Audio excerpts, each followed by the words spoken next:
Isang magandang araw sa ating lahat. Magandang hapon at magandang tanghali. Magandang gabi. Meron pa tayong gagawin na TV Extreme 32 inches ito. Pakita ko lang mamaya yung model. Problema nito daw ay walang power. Plug in natin sa 220. Yun. Ito yung indicator light niya. Wala talaga siyang power. Buksan ko lang muna para makita natin kung anong nagiging problema. Hindi ko lang muna papakita pagbukas, basic lang man kasi yan. Ito na po yung ating unit na Extreme 32 inches. Ito yung kanyang cover. Ayan ang Extreme 32 inches. Ito ang kanyang top board, main board, power supply section. Dito yung power supply dito. So ang i-check natin muna, wag tayo dito, di muna tayo dito lalagpas. At saka dito lang muna tayo. Hanggang nandiyan. Unang-unang i-check natin is yung power cord. Kita natin yung tester para yung power cord. Testeran natin dito dulo dito sa yan o. Mula dito doon yun. I-steady natin yung tester dito. Yan, kita yung tester. Ito yung ganyan natin yan. Yan. Ayun, walang galaw. Ito yung kabila is may galaw yung kabilang plug ito. May galaw yung tester natin. Yun o. Yan, malaw. Yung kabila ay yun, wala. Ibig sabihin sira yung AC plug natin. Palitan natin yung AC plug.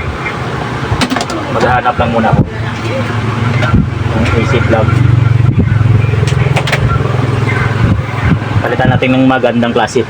Kasi China yung namumuti yung wiring niya, parang mabuti oh. May nang klase yung ginilagay nila.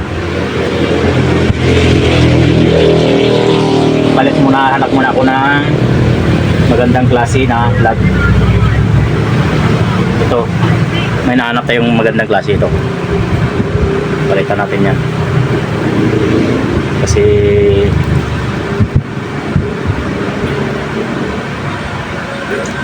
palitan natin kung plug lang man talaga ang problema niya.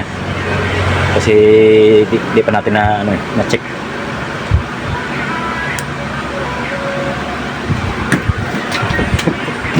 May na tingga sa loob. Yan.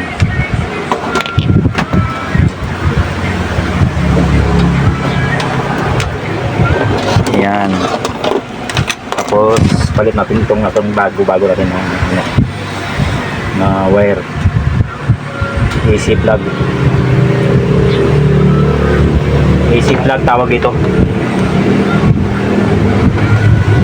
Tanggalin ko lang muna kasi may yung butas niya, may laman. Hindi makapasok.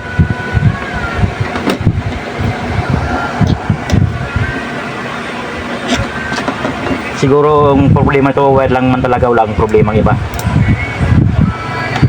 I-complain ni Tumer walang power daw. Baka ito lang talagang problema niya.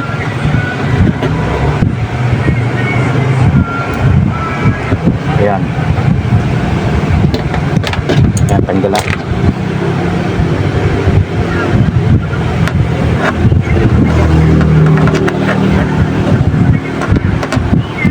Ayan. Palit natin ng heavy duty na AC plug with cord. Ayan. Ayan. Tamang-tama lang.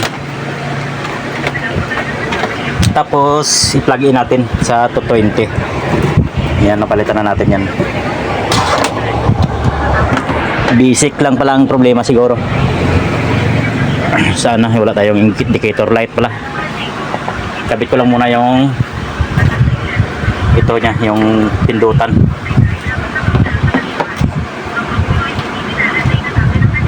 Yun. Mayroon na siyang standby power on. Yan o. Mayroon na siya. Hanapin natin yung power on. Ito. Power on.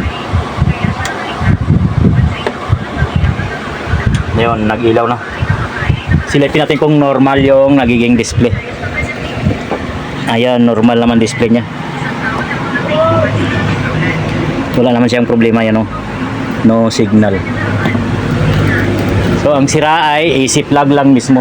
Sa mga baguhan dyan, sana may natutunan tayo kahit konti na paano i-check yung TV na walang power. Yan. Yan. Okay na siya. I-close ko lang muna to, tapos susubukan natin mamaya sa picture. Ito na po yung extreme natin, 32 inches yan, na may standby power na. Power on natin. Yan, nag-green. Yun, extreme. Normal naman yung labas niya. Subukan natin sa naka-ano yata to, video. Settingan natin ang universal remote muna.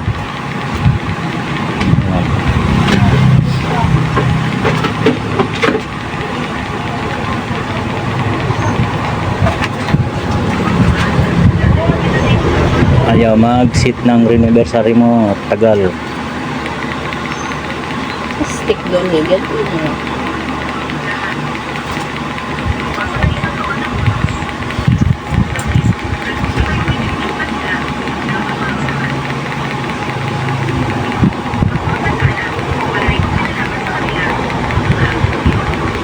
Matagal-tagal siya, dito na lang. Subukan natin sa antena. Ay, hirap yung ano niya. Hindi ko makita ko.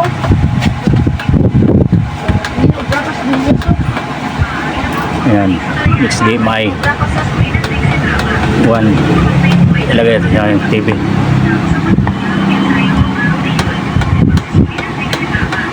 Yan. So, okay naman siguro ito. Hindi ko na lang kupita yung picture. Normal display naman siya. Maraming salamat po sa nakapanood ng video na ito. Sana po may natutunan tayo kahit kunti. Sa mga baguhan din na katulad ko ay maraming salamat po. At kunting pakisuyo na lang po. Makadaan sa aking channel ay please like and subscribe na lang po. Maraming salamat. Goodbye.